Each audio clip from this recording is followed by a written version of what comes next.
understanding of drawing, then different lines, then about the drawing sheets and all. We start the exact machine drawing part from today onwards. That is regarding, first we'll start with regarding the drawing of fasteners. So we understand what are fasteners now. So fasteners are basically machine components which are used to essentially, to join two parts. So those joints, they can be permanent joints or they can be temporary joints. So as you have read in the course of product realization technology, the joining processes essentially deal with permanent joints and the temporary joints. So permanent joints are the joints in which the components which are joined, they cannot be disassembled without breaking the joint. So it means essentially you have to break the joint, then only you can separate the two components. In case of the temporary joints, essentially we use in that case the threaded fasteners which are available in form of nuts and bolts, or they can be stud screws and all, in which just by disassembling the fastener we can disassemble the parts which are joined together. So in this first series of the fasteners, we are going to deal with the permanent joints which are created using rivets. So rivets are a classical machine elements, even which are used from very long back for different applications, and these applications basically intend to create a permanent joint. And the proper rivet joint to some extent is also a leak proof joint. So with this brief introduction, I'll share my slides so that we can continue with the lecture now. So I hope you can see my screen. Kindly confirm. Yes, sir. Okay. So we are starting with the first element of the machine component, that is a rivet. So as I discussed, the riveted joints, they are very popular in structural applications. So wherever the components are to be joined in to give any structural shape, the rivets are a popular choice. And given the fact that rivets are able to make a permanent joint, so the what is important here to understand is that any riveted joint, it is a permanent joint which can only be disassembled by breaking the rivet head. So rivet has different parts that we'll study. So riveted joints, these are very popular in various applications. I'll directly start with the applications such as bridges. So essentially all the metallic bridges that you see in the railway, they are still made up of riveted joints. Okay. Then the boilers. So boilers are the engineering component, or they are very important aspect in power generation.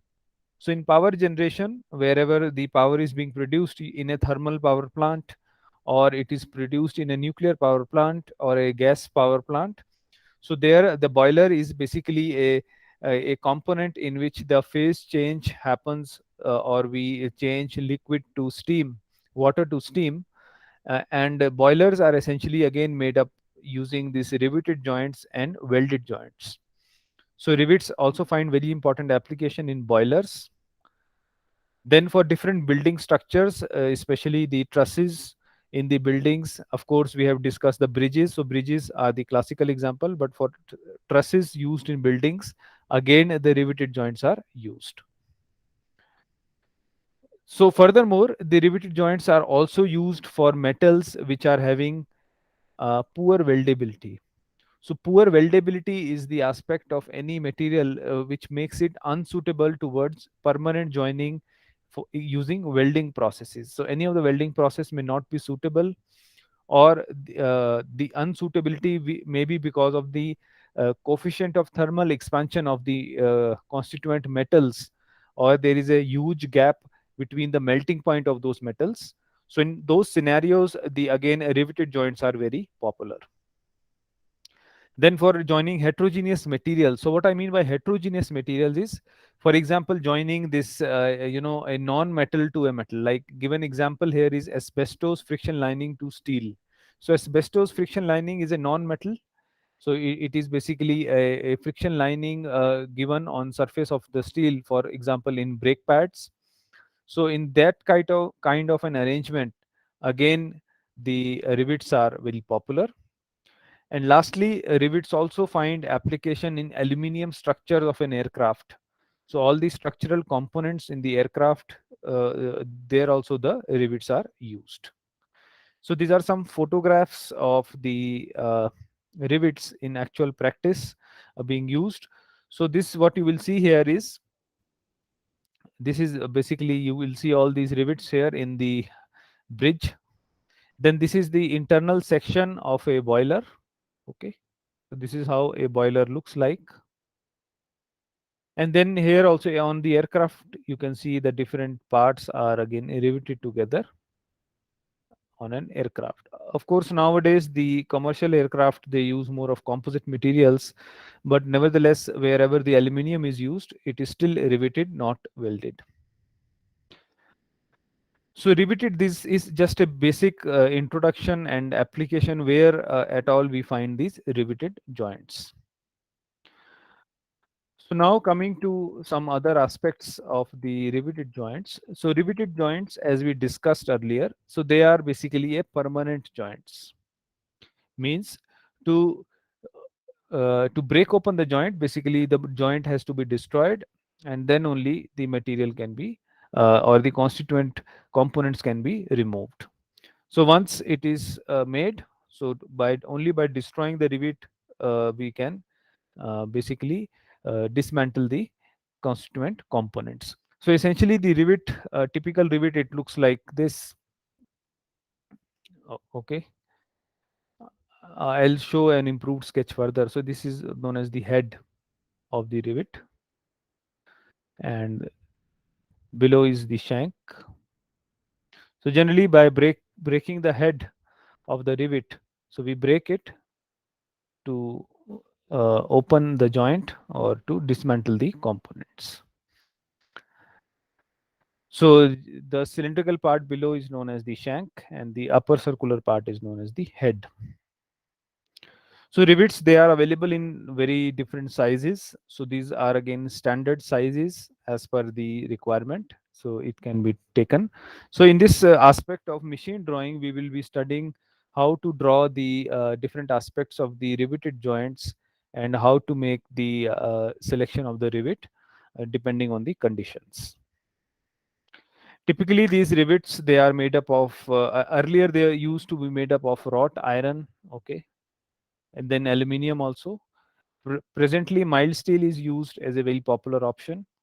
So these are the materials of which the rivet is made.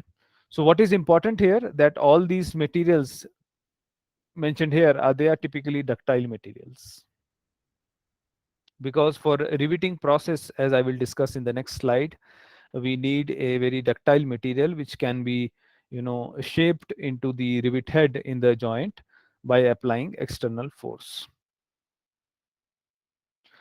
So now rivets are available in different sizes and different shapes. So depending on the application, the different rivet is picked up. In the current scenario, what you need to understand is that what are the different dimensions of this rivet and how this will be drawn using the software, and what is the significance of each of it. So typically what you will see in this slide, it is a very important slide, that all the dimensions of the rivet, they are decided based on the shank diameter. So everywhere this D is coming. So this D is, what is this D? This D is nothing but this is the shank diameter of the rivet. So other dimensions of of a particular rivet, for example, we consider here the snap rivet. So other dimensions which include the height of this head, that is zero point 0.7 D. So whatever will be the shank diameter, the height of the rivet will be zero point 0.7 times the shank diameter, and the total width of this head is 1.6d. This means it is 1.6 times the diameter. So essentially in machine drawing, what is there, this is the rule of proportions which is being used in each and every machine component. So this proportion, how this is being decided, this is decided based on empirical correlations which are derived using experience over very long years. Now we cannot change the dimensions of rivets based on our ease, but these are the standard dimensions as mentioned in the slide. So how the question is framed generally, so generally the question is framed like you have to draw a particular riveted joint arrangement using a particular type of a rivet. So you will be told that you have to either use a flat head rivet or you have to use a snap head rivet. So at that particular time, what is important to remember is that you have to see the dimensions of the rivet, and the diameter d, it will be decided based on the plate thickness. We will do one practice calculation. There you will see the shank diameter, it is basically a function of the plate thickness. So whatever plate has to be joined or riveted, so plate thickness will decide the diameter of the particular rivet. So that just we will see in the subsequent slides. As of this slide, so most commonly the snap head rivet is found or it is being used. For other applications where we don't need a riveted head or we need a very flush surface, a flat surface, maybe we can use a flat head rivet or a countersink rivet, or we may also use a mushroom head rivet where we also further need to reduce the head height and all. So depending on the need, we can take any particular type of a rivet, but from the question perspective, it will be mentioned to you that which type of rivet has to be used in the riveted joint. So let me move ahead, which will give you more clarity on how to go ahead. So as I discussed, the dimensions of all the rivets, dimensions means the dimension of the head, in particular to the height of the head and the width of the head, and in some cases the radius of the head. As example, in the ellipsoid rivet, the radius of the head, that is 0.7d, is also again a function of the diameter. So this diameter, as I mentioned, it depends on the plate thickness. Now we are coming up on a very, very important formula that you have to see and kind of remember, that is the Unwin's formula. So the Unwin's formula will basically relate the d and t, that is the shank diameter d to the plate thickness t. So as I have mentioned here, just let me erase this out. So as I have mentioned here, the rivet diameter d is basically 6 into under root t. So this is basically the Unwin's formula which is used. So this formula is an empirical formula in which basically the thickness of the plate is given. So based on the thickness of the plate, the diameter of the rivet is calculated.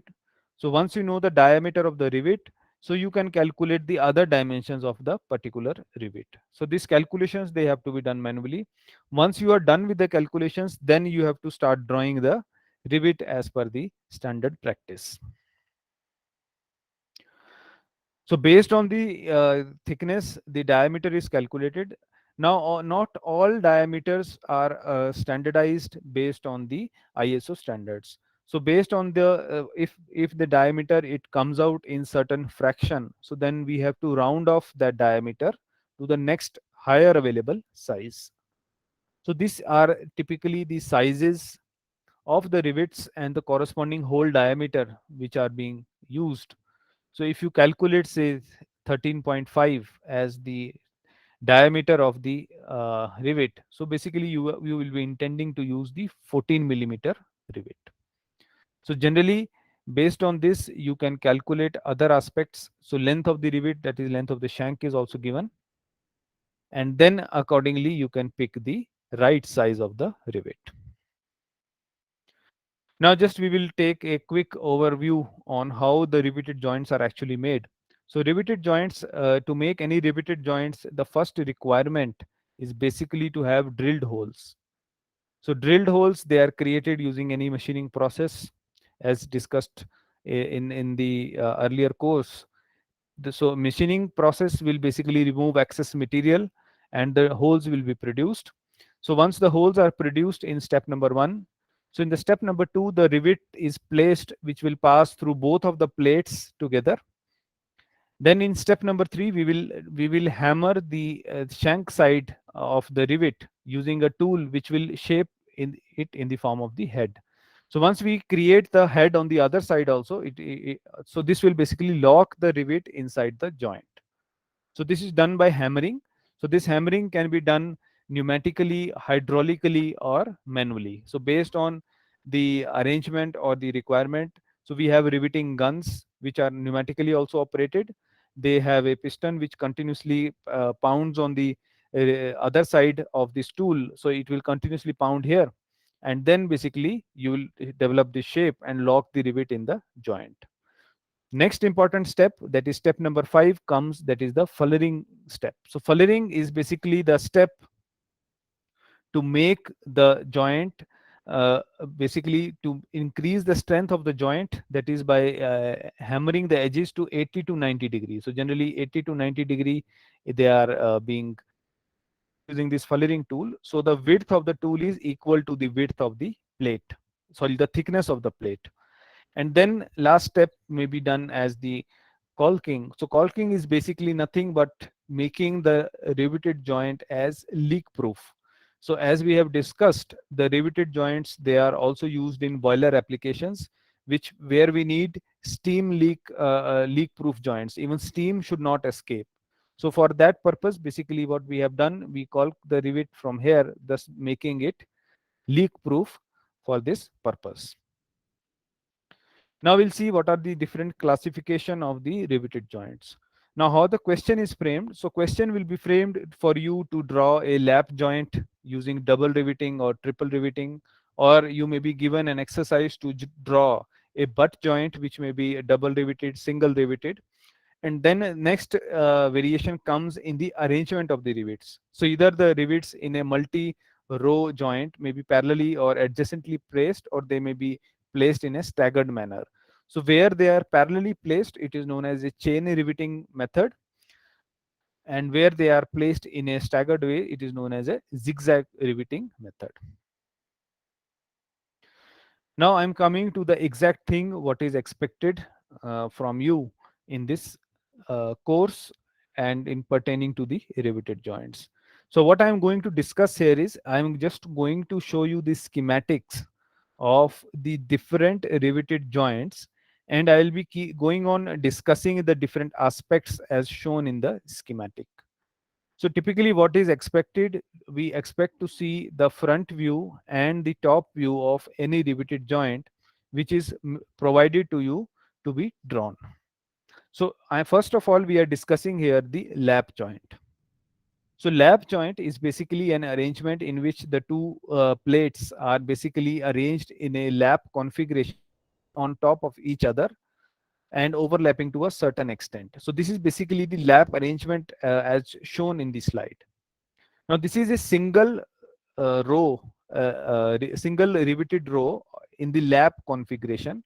So generally what we drawn is, we draw a minimum of 3 rivets to show that, yeah, this is a continuous row. So this can be of a very long length, but for the drawing purpose, say only 3 rivets are sufficient to be shown. Now what is drawn here on the top is basically the front view, and on the bottom is drawn as the top view. Now in the front view, what will be visible? So if you look at in this configuration, in the front view, what will be visible will be the top plate, that is plate A, and the bottom plate, that is the plate B. So the thickness of the plate is T. Okay. Now this thickness of the plate T will be given to you. This will be given. This is generally, it will be given in millimeters. So once you know the thickness of the plate, you will calculate the diameter of the rivet using the Unwin's formula, that is D is equal to 6 under root T.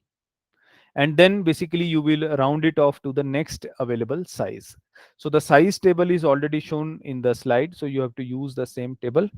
So once you know the diameter of the rivet, so all other dimensions, that is the distance of the center of this rivet. Now you see this line which is shown here. This is nothing but this is the center line. So if you will draw a line which is like this, so this will be considered as wrong. So this is not the correct way. So what you have to draw, you have to properly pick the center line which looks like this. So this will be the correct. So machine drawing is all about drawing correctly with the proper conventions. So where the marks will get cut. So marks will get cut if your drawing is deviating from the standard which is being discussed. Now, if you are also looking at the cross section of the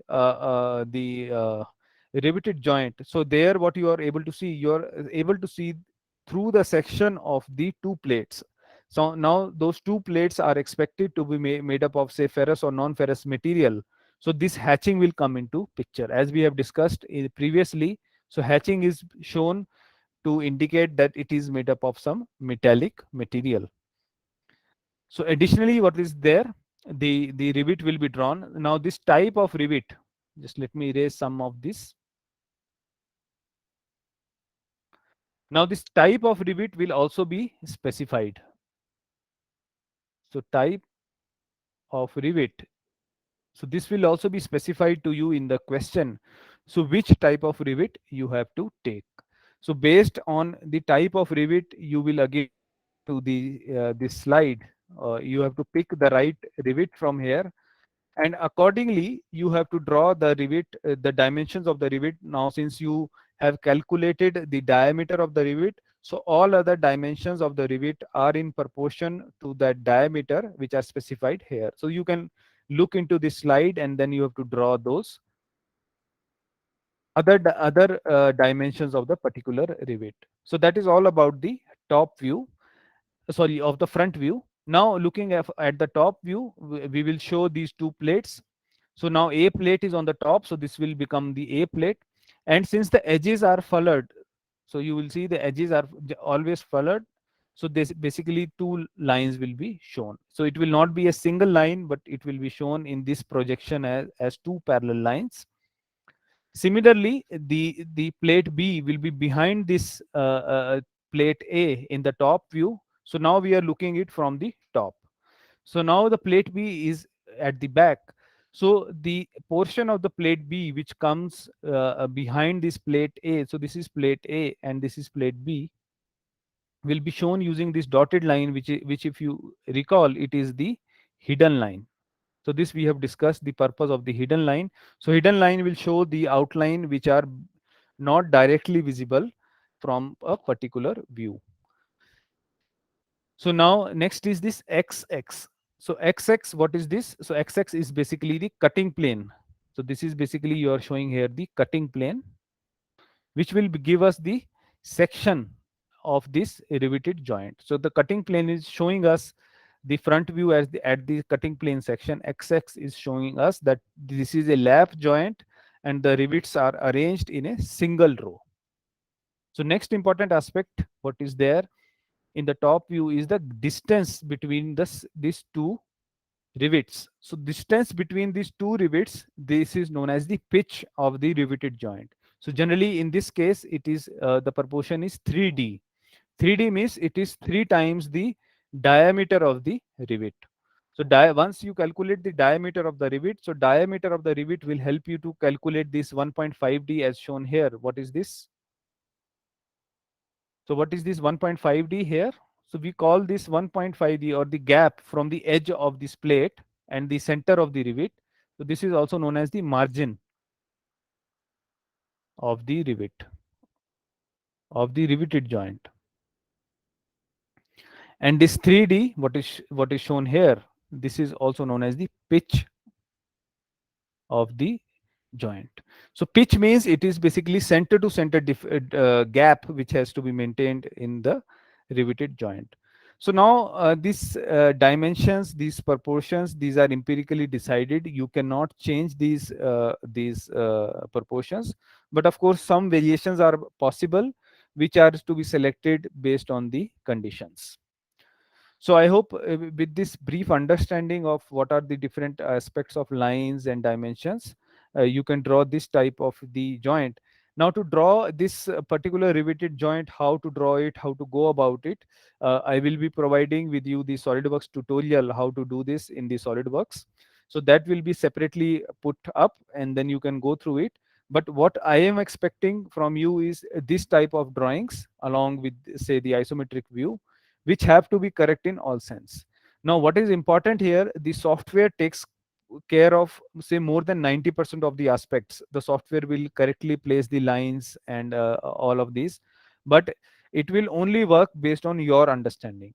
If your understanding is not correct, perhaps you will end up choosing the wrong lines at wrong places, and that will basically result in a reduction of marks, and consequently the grade may get affected. So what you have to understand is the importance of each and every line, why it is so, why it is placed so. So in this aspect also I'll highlight another thing. Even from looking at the top, so from when we are looking the rivet from the top, so head and shank, so generally the inner dotted line here, this is basically showing of the shank, which is of diameter d, and the outer solid circle is basically shown for the head of the rivet. So head is what it is visible from the top view, but shank is hidden from the top view. That is why the dotted line is being used in case of the shank. So this in this course, what is important that you may access the slides or you may access the book while making these drawings in assignment or exam.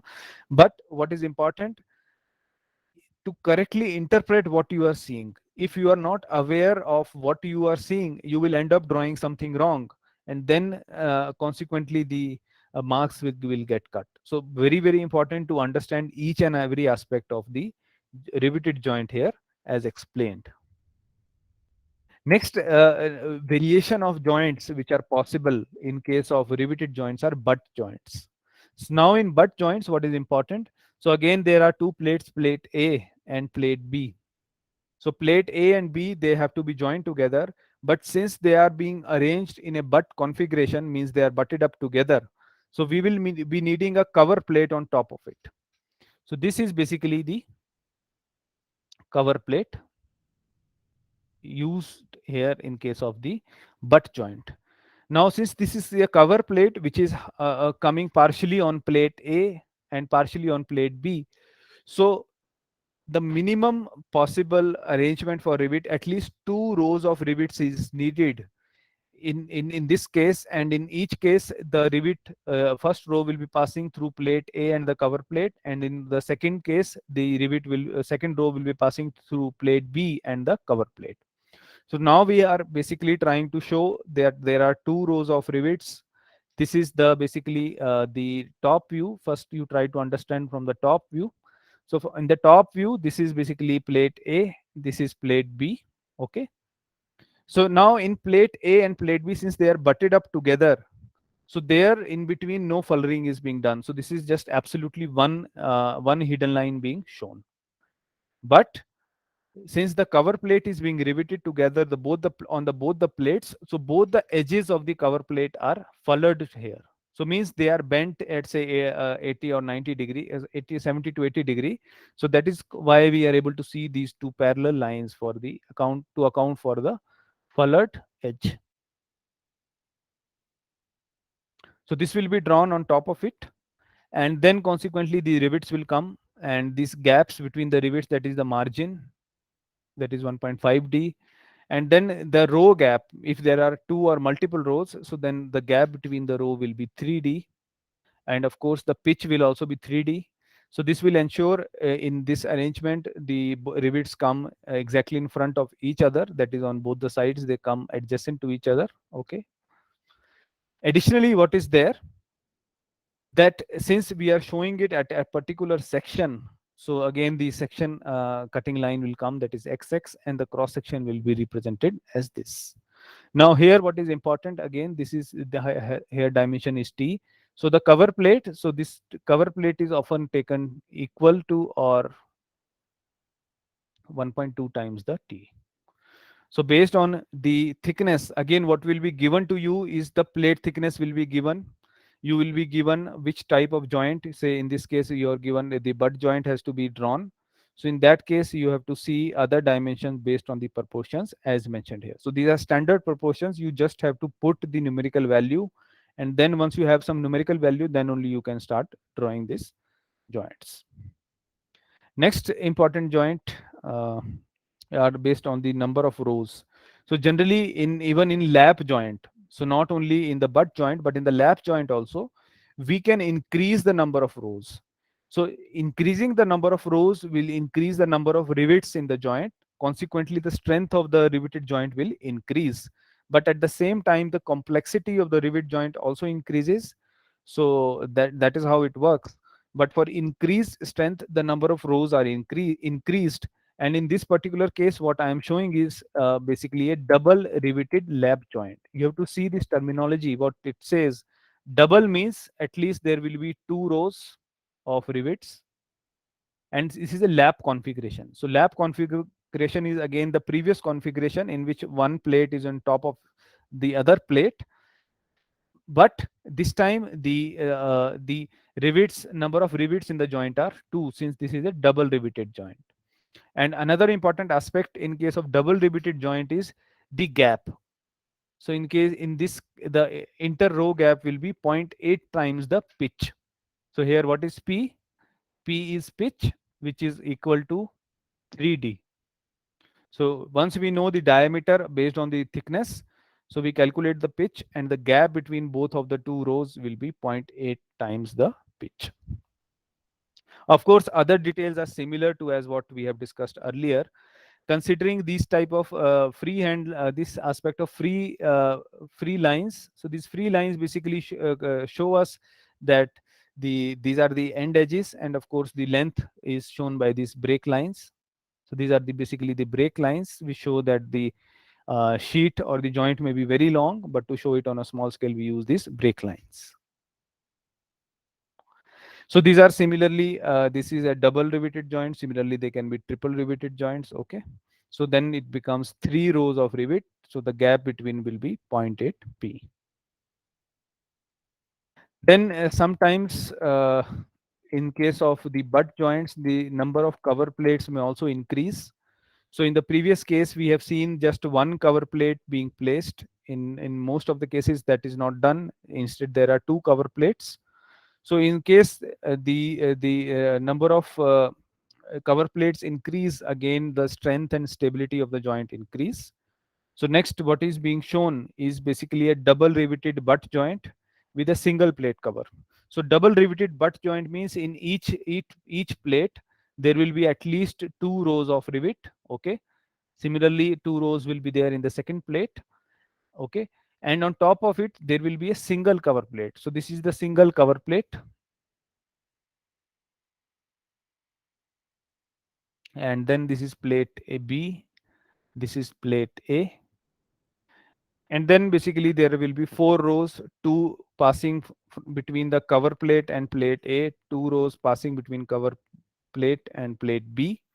Again the edge, so the margin will be 1.5d, the gap between the two will be 0.8 times the pitch, and again consequently there will be a margin here. So similar margin will be followed here. So thickness of the cover plate here is 1.1.125. So important here to remember these proportions. Of course you can refer these proportions also while drawing, but what is important, it should be drawn correctly. All other aspects, they look similar, means use of hatching in adjacent sections. So since this plate A and plate B are being again made up of metals, they are in adjacent. So in this case, they are being hatched in different directions. And of course, the cover plate will also be metallic. So it is also hatched accordingly. The center line among all the rivets is shown using the center line here. And of course, the edges, the hidden edges are again shown using this hidden line. This is example of the single riveted butt joint with double cover plate. So this time the cover plate is double. So this means there is cover plate 2 at the bottom, cover plate 1 at the top, and then there is the thickness of the plate which has to be joined. So this is basically plate B, this is plate A, and then in between the rivets are being passed. So minimum of 3 have to be shown on the top view, in which again this is the margin, this is the inter row gap, okay, and this is again the margin of the other side. So of course all of the aspects they continue in the same manner, but what is changing here is the proportion of the dimension is keeps on changing. Now since there are two cover plates, so this time the cover plate thickness, that is T2, it is zero point 0.7 times the 0.75 times the thickness of the plate A and B, which have to be joined. So important here to see the dimensions properly, and proportionately these have to be drawn. Next important aspect of riveted joint is the arrangement of the rows.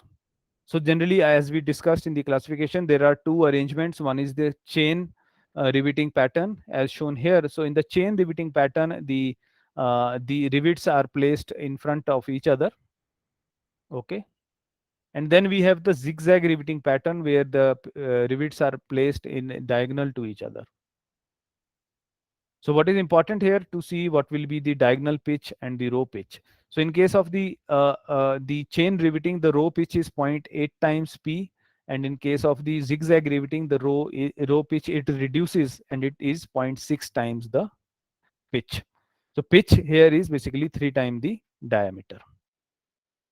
So these proportions are very important to understand. And according to the question, if it is said draw the chain riveting or draw the zigzag riveting, you have to adjust the dimensions accordingly. You can refer back to these drawings to adjust the dimensions accordingly. Then of course there is a special arrangement of riveted joints known as diamond riveting. These are typically used in bridge structures where the number of rivets in each adjacent row it goes on reducing. So as you go outside, so number of rivets it will go on reducing. So again, the idea here is to show you what are the different proportions here in the diamond riveting. Okay. So in this case also, we can see that in the diamond riveting, there will be again a cover plate, and then of course there are two plates, that is plate 1 and plate 2 being placed, and on top of it we have these rivets which are placed here. So next aspect is basically related to some proportions of the joint. In this case, different proportion of the joint, uh, we have to calculate the pitch. So pitch, as we have discussed, it is the distance between center of two rivets in the same row. So please see, pitch is basically distance between the two centers of the two rivets in the same row, and it is equal to 3 into the diameter of the shank diameter. Distance which is kept between the row of the rivet and the edge of the plate. So this margin is generally kept as 1.5 D. And pitch row is only applicable to the double or triple riveted joints where you have two rows or three rows of the joints. So in for chain riveting, the pitch row is 0.8 times the pitch, and for zigzag it is zero point 0.6. So these dimensions or the proportions have to be chosen very carefully depending on the question which is there. So now I am just walking you through from an example problem how the problem will be projected for you in the assignment and the exam. So the problem will be projected in form of a statement. So the statement will say something like this, like please draw a, double riveted lap joint with zigzag riveting. So now you are given that there will be double riveted, means at least two rows have to be there. The joint configuration is lap joint, and the pattern of riveting is zigzag. Okay. So in the statement of the problem, a lot of things, a lot of data will be there. Then what is given here, the plate thickness is given as 16 millimeters. So plate thickness is also given to you, that is at 16 millimeters. And you are also given the type of the rivet which has to be chosen. So you have been given to choose the rivet as the snap head rivet. So snap head rivet, as discussed earlier, looks something like this. So if no type of rivet is mentioned, so by default, generally you take the snap head rivet is the default. If a particular type of rivet is mentioned, then you have to consider that type of rivet and draw the proportions accordingly. Now this is the statement problem which is given to you. Now we will see how to go about solving this. So first step in any machine drawing problem is to carry out all the required calculations which will help you to come up with the dimensions of different joints to be drawn. You can only draw when you will know the dimensions. Even if you try to refer the diagrams as shown in the slide, like 0.6p, 1.5t and all, basically the in numerical value of p and d has to be inputted, then only these proportions will be known to you in order to draw it correctly. So coming back to the problem again. So first step in any riveted joint problem, is to calculate the rivet diameter. So rivet diameter will be calculated based on the thickness of the plate. So if thicker is the plate, diameter of the rivet will increase. So we will use the Unwin's formula first, that is d is equal to under root t, and using by putting the value of this one, the thickness as t, square root of 16 will be 4, and then we get the diameter as 24 millimeters. So now you know the small d value, that is 24 millimeters. So based on this, you will be calculating the head of the rivet, that is 1.6d, and the head height as 0.7d, and of course the diameter will be calculated as equal to d, that is the shank diameter. So next step is to calculate the pitch. So why pitch will be calculated? Because a minimum of 3 has to be shown. So the gap between the center of each rivet in the same row will be 3 times the diameter. So 3 times the diameter will be calculated as 72 millimeters. Then is what is to be calculated is the margin. So margin is basically the distance of the center of the rivet from the edge, that is the plate. So this is 1.5d. So 1.5d will be calculated as 36 millimeters. Step number 4 will be to calculate the pitch row. Please see, this is a double riveted joint, so at least there are 2 rows of rivets. So for 2 rows, basically you have to see the gap between the both of the rows. So this will, this is known as the row pitch. So this is 0.6p. We will take as 0.6p since the configuration is given as the zigzag. So for zigzag, it is 0.6p. So based on the calculation of p, the PR, that is also known as the pitch row. So this is nothing but this is row pitch or pitch row, we call it interchangeably. So this is calculated as 43 millimeters. Then of course a snap head, it is mentioned you have to use the snap head rivet. So you will be taking the dimensions of the rivet as per the diagram. So based on this, the rivet diameter is calculated as 38.4, the radius is calculated as 19.2, and the height is calculated as 17 millimeters. So now you pretty much you have lot of the required dimensions in order to draw the drawing of this uh, riveted joint. So this is how the drawing will look like. And what is important here, that you have to project each and every aspect of the joint, which includes the diameter of the rivet. Okay, this is the rivet diameter, the radius. Okay, then also the 10 degree. This is for fullerene, for done for providing strength and leak-proof joints.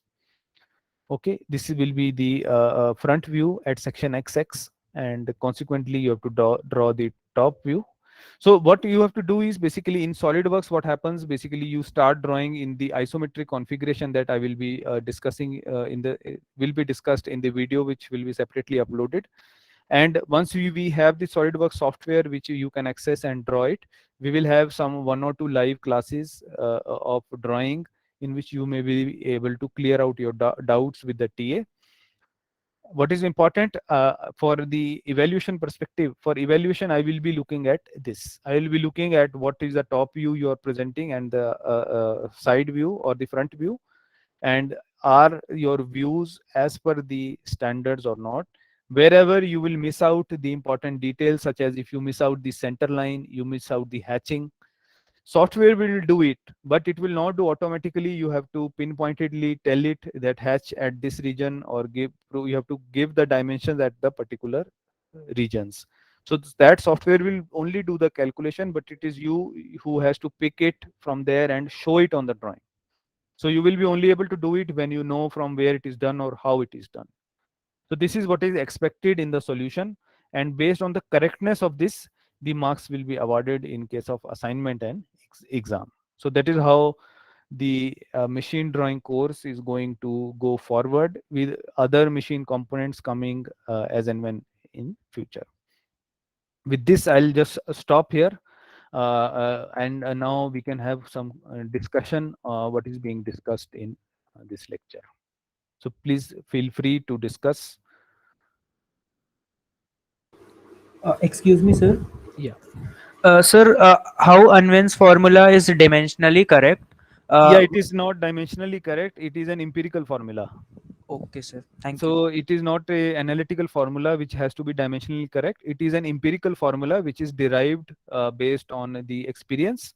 So it is not, you are correct in observing it, that it is not dimensionally correct, but it is an empirical formula. Empirical things, they come from experience. They are not coming from any analytical calculations. Okay, sir. Yeah, and in the previous class, one student asked regarding the x and y is equal to 1. I forgot the name who asked it. But that x and y is equal to 1 was only for the A0 sheet where the product is making 1 square meter, not for other sheets. So for, let's say, A1, it will become half of that, then it will become 1/4 of it, then 1/8 and 1/16. That is with reference to the AA0 sheet size. Okay, sir. Thank you. Yeah. So what is important is basically to understand these dimensions, because all these are empirical dimensions. These are based on experience, and now they have been standardized. In any case, you cannot change the dimensions. But yeah, in certain cases, you may be able to assume certain dimensions, but in a fair manner with some logic. But in most cases, you will be provided in the reference drawing that what is the dimension you have to take. Based on that empirical relation, you have to do the calculation and then draw. So that is more important. And then aspects of the drawing, that is use of lines, use of hatching lines, center lines, section lines, hidden lines, and all that has to be taken care by you. So that is only possible when you have the understanding of each and every this aspect. Yes, I can have more questions, please.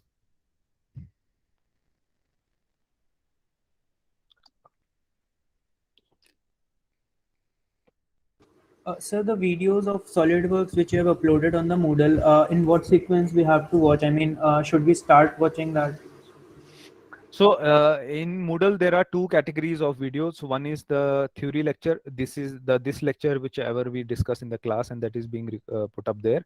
Then the practical lectures are there, which give you overview of SolidWorks. So practical lecture 1, 2. So in the sequence 1, 2, and so on, you have to see the videos.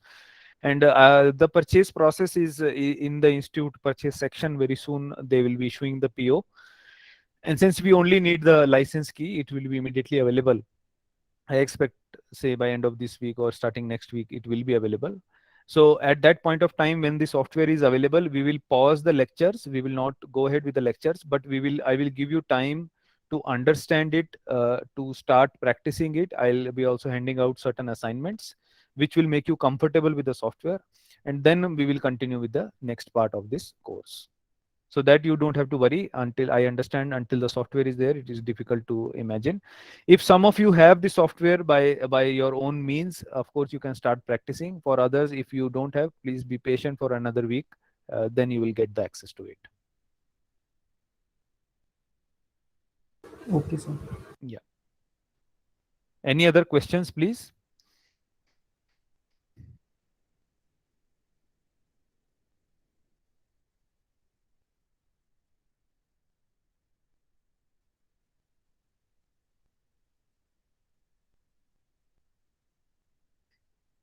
So if not, so then we can end the class. Okay. So we will meet for the theory class in the next week. Meanwhile, in this week I will be posting the tutorial video of how to draw this riveted joints and some isometric drawings. First will be the isometric drawing tutorial, how to draw the isometric and orthographic, not for riveted but in general. And later on, once that is there, so the next tutorial video will be regarding the riveted joint. And based on this, I expect very positively next week we will have the software, and then you will have the practice and assignment for both of these. Thank you for joining. So we'll meet next week. Thank you, sir.